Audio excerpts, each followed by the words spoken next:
通勤通学中の皆様おはようございます。福田の世界時事ニュースの時間です。さあ本日はですね、一本のインディーゲームからの話題になります。先日リリースされましたミックステープというゲームがあるんですが、これがですね、現在ネットで大論争を呼んでしまっているというんですね。もう完全にネットを二分するような大きな論争になってしまっておりまして、現在ですね、この界隈、このミックステープの話題で持ちきりとなっています。本日は一体どのような議論がされているのか、詳しく見ていきたいと思います。この番組は海外のホットな時事ニュースをお届けします。通勤通学のともにちょうどいいチャンネルとなっていますので、ぜひチャンネル登録お願いします。さあ、それでは本題です。こちらね、見えておりますが、皆さんこのゲームご存知ですか？ミックステープという、一応ね、インディーゲームという立て付けのようですが、ここもね、今疑問視されていたりするんですけどね、5月7日にリリースされたばかりの新作ゲームとなっています。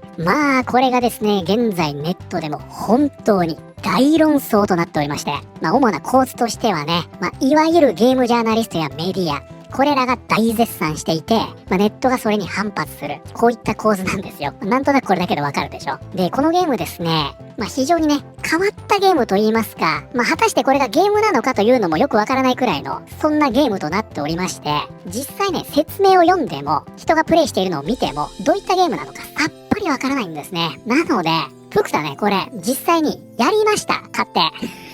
クリアしました。でね、その全容がわかりました。なので本日は現在ね、ネットで実際どういった議論になっているのか、そして実際にそれをプレイしてみて、福田がどう思ったのか、これらを交えながら、この騒動一体何が起きているのか見ていきましょうね。なので本日はですね、背景に動画流れてると思いますが、これね、そのほとんどが福田がプレイしたものだと思っておいてください。ちょっとこれ流しておきますね。で、まずこちらゲームの概要ですね。ミックステープは、ベートーベン&ダイナソーが開発し、アナプルナインタラクティブが販売したアドベンチャーゲームで、Nintendo Switch 2、PlayStation 5、Windows、Xbox 向けに2026年5月7日に発売された。作品の雰囲気やビジュアルは、ジョン・ヒューズ作品のような1980年代の青春映画から影響を受けている。ということで、一応ね、ジャンルとしてはアドベンチャーゲームと言われています。ちょっとこれ後ほど解説しますね。で、ここでね、ジョン・ヒューズという名前が出てきましたが、これはね、知る人ぞ知る映画の脚本家、監督もやりますけどね、主にね、青春コメディ映画で知られている人物ですね。割とね、皆さんが知ってそうなところで言うと、ホームアローンあるでしょ？あのシリーズ、あの脚本書いてる人です。これジョン・ヒューズね。このミックステープは、80年代後半から90年代にかけての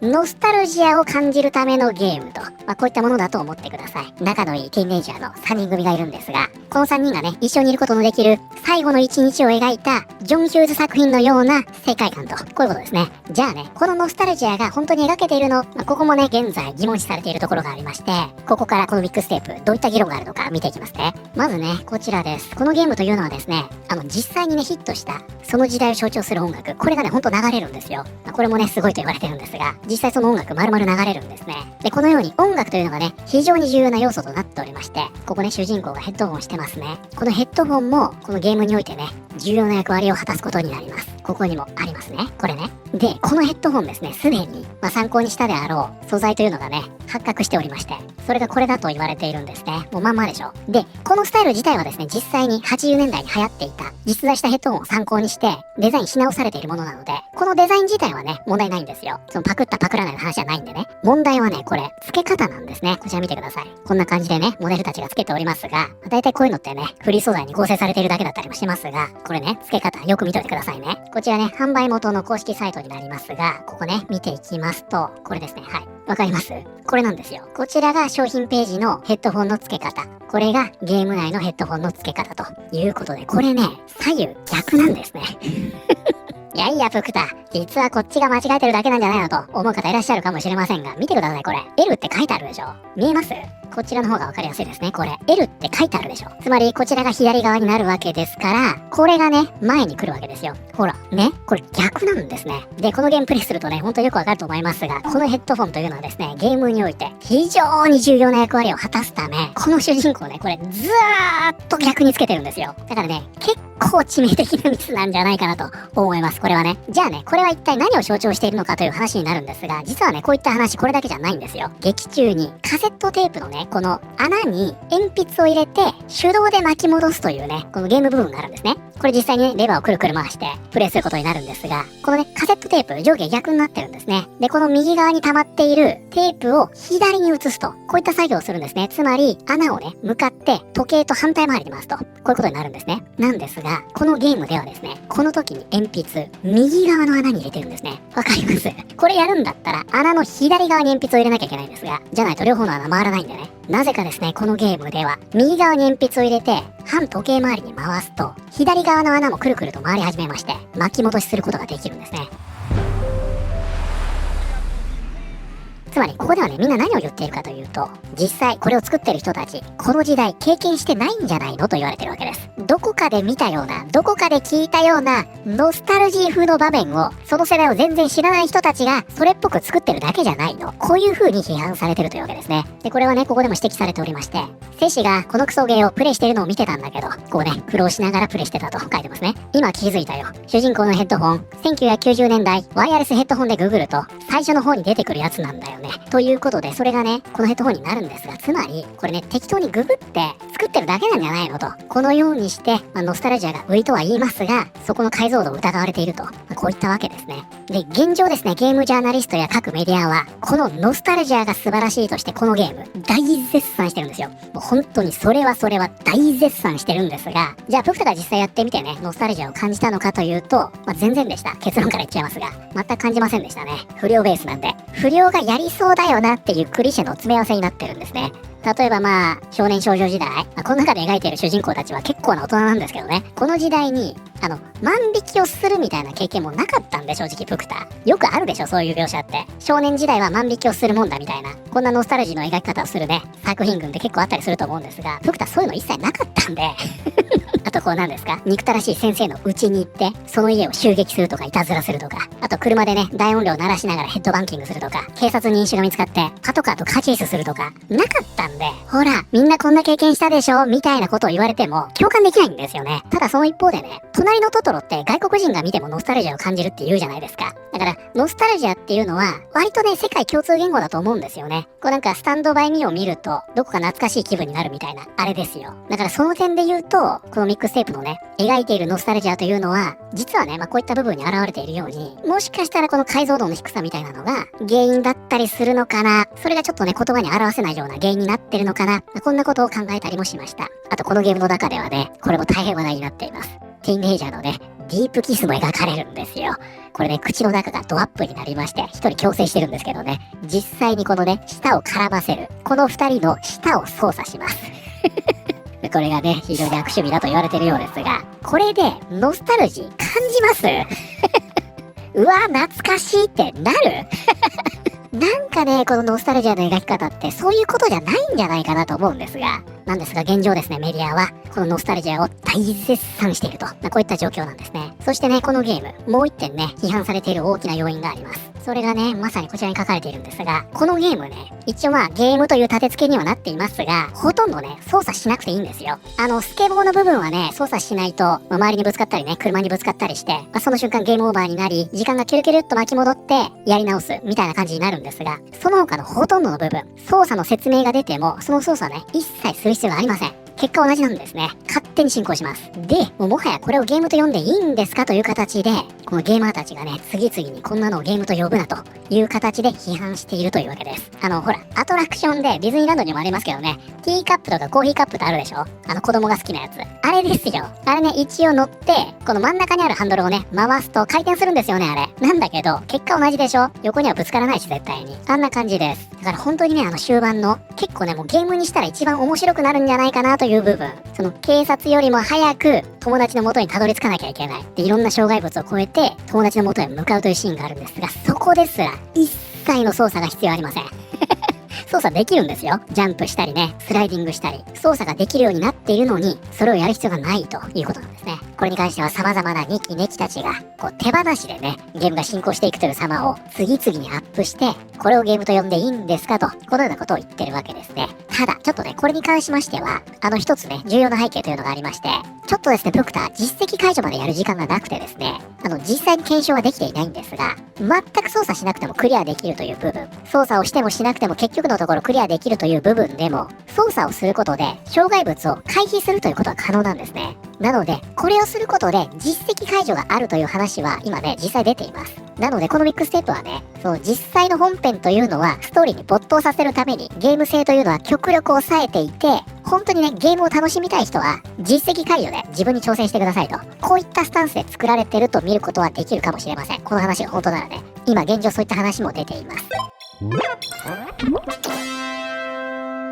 と、このようにですね、メディアが散々持ち上げているノスタルジアも、あのように批判され、そしてそもそもこれをゲームと呼んでいいのかという部分も疑問視されていると。こういった状況なんですね。ただ、こういったゲームってこれまでにもあったでしょ。このミックステープが初めてじゃないはずです。あるんですよ。じゃあなんでここまでこれがね、論争になるのかっていう話なんですが、事の発端はこれだったんですね。IGN。ここがですね、なんとこのミックステープに10点満点をつけたんですね。ミックステープは最初から最後まで音楽的な喜びに満ちた作品であり、卓越したスタイル感覚とともにゲームにおける青春物語の新たな基準を打ち立てている。ということで、皆さん、10点満点ですよ。そもそもこれがゲームなのかと言われている中で、この IGN がね、10点をつけたということで、このミックステープ、大きな論争に巻き込まれていくことになると、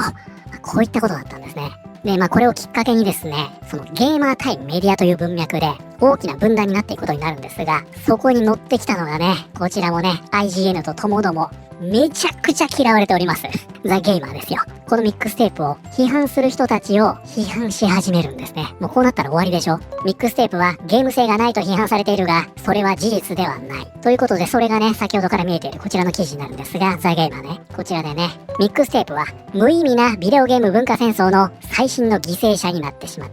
た。煽りますね、ザ・ゲーマー。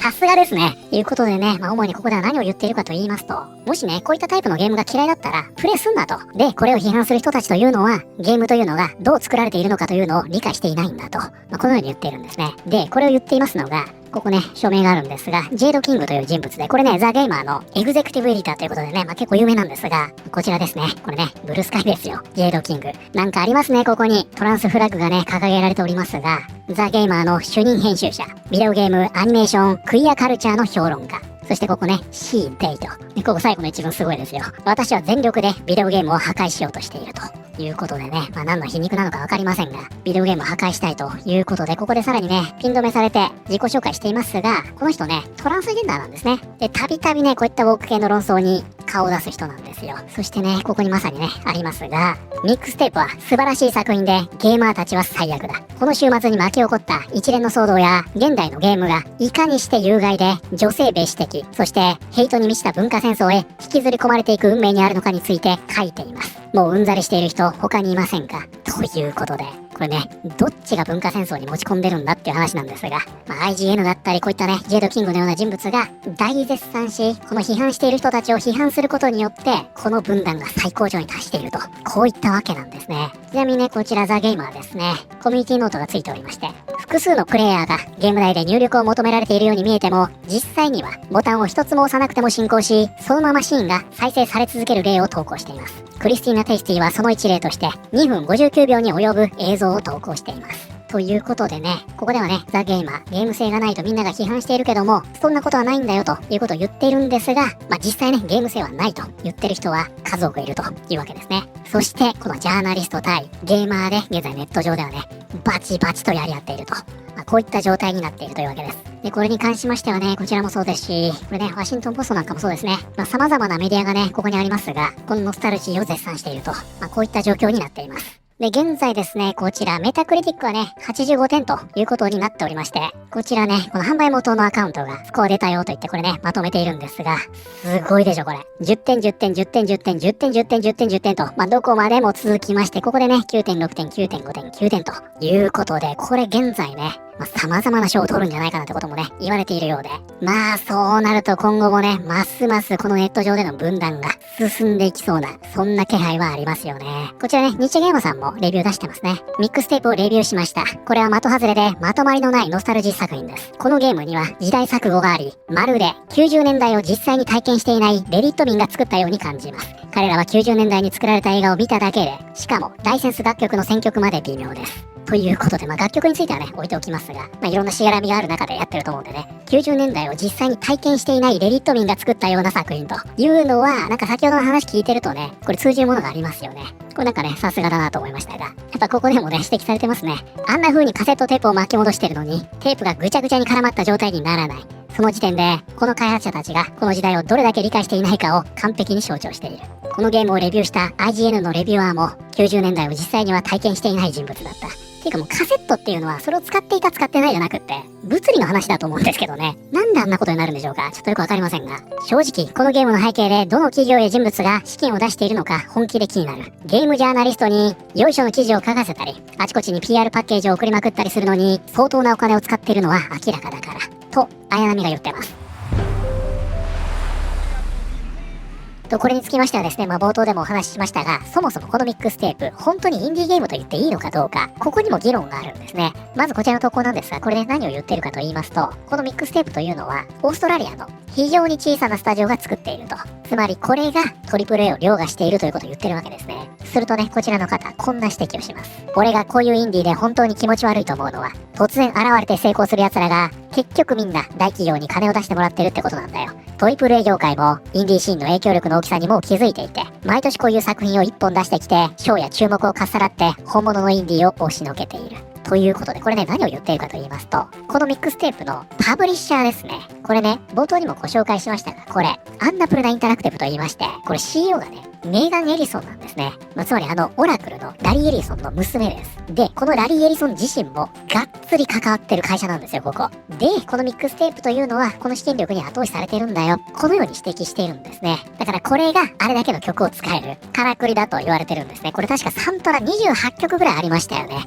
イギーポップとか流れるんで、これがね、一つの売りになってるわけですが、こういった後ろ盾があると。なのでこれね、元の投稿にもこちらね、コミュニティノートがすでについておりまして、ミックステープは世界6位の富豪の娘が設立した会社から発売されている。開発者たちは貧乏だったわけじゃありませんと。このようにですね、このミックステープは本当に小さな会社が作ったとんでもない傑作なんだというような形でヴィランになりがちなんですが、実は全然そんなことないんだよと。このように言われています。ちょっとね、他の方の意見も見てみましょうか。ようやくミックステープを最後まで見たけど、いや、本当に涙が出たよ。ストーリー、キャラクター、アート、設定、感情的なシーン、会話、脚本、その全部が最初から最後まで三流のゴミだった。酷評なんですね、この人。一方でね、こちらの方、今日ミックステープをクリアしました。すごく楽しめた。ただ、発売初日に Steam で LGBTQ+ タグがついているのを見たし、このゲームはゲイ要素だらけだったっていうツイートも何件も見かけた。なのに実際に遊んでみたらゲイ要素なんて全然なかった。ということで、これね、LGBTQ のタグが Steam でついてたと、こういった話ね、出ているんですが、これね、そんな要素ありませんでした。だからこれをね、LGBTQ だとか、ゲイ要素がたくさんあるっていうのは、ちょっとさすがにやりすぎなんじゃないかなと思いますね。こちら実際にね、これ、実演してる人いますね。これね。これをやってるんですよ、ゲームの中で。こうすると、実際は巻き戻せませんよ。テープを傷めるだけですよ。このように言っています。この方はね、激怒してますね。ミックステープはゲーマーゲートの再来だ。問題はジャーナリズムの誠実性にある。私たちはミックステープの満点の評価が不相応である理由を明確かつ筋道立てて説明してきた。ということでね、これらの評価が高くってこっちが低いっていうのはどういうことだと、このように言ってるんですね。こちらね、ゲームアワードがミックステープ発売されましたよと告知しておりまして、もしこのゲームが賞を一つでも取ったら、もう誰もゲームアワードを真面目に受け取るべきじゃない。一つでもノミネートを取ればもう暴動レベルだ。そもそもゲームじゃないと言ってるのかもしれませんね。ネガティブな話はしたくないんだけど、これは本当に仕込まれた作品だと思う。こういうゲームを好きなのは別に構わない。ただ、この作品の売り出し方は本物のインディーゲームを傷つけている。実在する有名ライセンス楽曲、大量の専用アセットとカセットシーン、しかもフルボイス、小規模から大手まで配られている超豪華なプレスキット。それでいてインディーを名乗っている。これはインディーゲームじゃない。何百万ドルもかけて作られた洗練された商品だ。おそらく12から30人規模の中堅チームが何年もフルタイムで制作している。このように取りやすい果実をかっさらってインディーを名乗る行為は本当に小規模で献身的な開発チームを傷つける。今シーズン、本来なら賞を取れたはずの本物のインディー開発者たちが、この莫大な資金を持つ AA タイトルがインディーのふりをしているせいで機会を失うことになる。はい、ということで本日はですね、先日リリースされました新作ゲームミックステープがネット上で大論争を呼んでいるという話題を見てまいりました。いかがだったでしょうか。ちょっとね、最後にプクタのね、感想を少しお話しできればなと思うんですが、まず先ほどこの作品をね、そもそもインディーと呼ぶのはおかしいんじゃないかなってね、話も出ておりましたが、これ実際ね、チームに書かれてるんですね。アドベンチャーインディーと。なんですが、確かにね、このゲーム、非常にリッチな作りになってるんですね。それはね、ムービーに全振りしてるからという部分もあるんじゃないかなと思いますが、作りとしてはね、非常にリッチです。そして、プクタね、一番面白かったのが、バッティングのシーンだったんですね。これね、野球できるんですよ。本当ただのバッティングですよ。なんだけどね、ここでやっぱ感心したのは、そのゲームって重さを表現するのって、その開発者の腕の見せ所でしょ。そもそもゲームというのはね、重さという概念がないので、例えばバットで球を打った瞬間とか、主人公がね、相手と戦って敵を殴るシーンとか、この瞬間の重みをどう表現するかって腕の見せ所じゃないですか。その点で言うと、このね、ミックステープ、すごくうまかったんですね。ちょっとプクタその時ね、おやおやと思いましたね。ただものじゃないなと。でね、このミックステープ、そもそもね、値段が安いんですね。これ2300円だったかな。安いんですよ。でね、3時間ぐらいで終わります。で、プクタね、途中で放置してる時間もあって、それでちょうど3時間だったんで、実際は3時間かからないんでしょうね。2時間ちょっとで終わるということで、かなりね、お手軽なゲームです。なので、値段的に言ってもね、一本の映画を見ると思えば、相応の対価は得られると思うので、興味ある方はね、やってみてもいいと思いますよ。プクタそれ全然否定する気ないので、プクタにはね、正直ストーリーなんかも全く合いませんでしたけど、刺さる人には刺さるでしょうし、興味ある方はね、やってみてもいいかもしれません。ディープキスもできますんでね。今回の騒動ね、このミックステープ自体に責任があるというよりは、やっぱりね、これが大きかったんじゃないかなと思います。IGN がね、とにかくめちゃくちゃ嫌われてるでしょ、ネットで。で、それが10点満点をつけた。もうこの時点で文化戦争に巻き込まれてしまったんですね。このミックステープが。別にこのゲームの中でね、LGBT 要素なんかありませんし、ゲイ要素なんかも一切ないんですね。なんだけど、そういったレッテルを貼られて攻撃されちゃったり、これも良くないですけどね。少なくともですね、もともと興味あった方は、プレイしてそんないいんじゃないかなと思います。かなりリッチな作りなんで、ちょっとチャレンジしてみてはいかがでしょうか。ということで、現在もね、このミックステープをめぐる大論争、ネット上でバチバチと繰り広げられておりますが、これ、いつまで続くんでしょうか。現状ね、終結が見えないという状態になっておりますが、ぜひね、このゲームもうプレイしたよという方いらっしゃいましたら、ぜひね、感想なんかも聞かせてください。いやー、今日はちょっとですね、これ様々な要素が絡み合っての論争なので、かなり長丁場になってしまったかもしれません。最後までご覧になっていただいてありがとうございます。ぜひね、この機会にチャンネル登録していただけたら嬉しいです。それではまた明日、通勤通学中にお会いしましょう。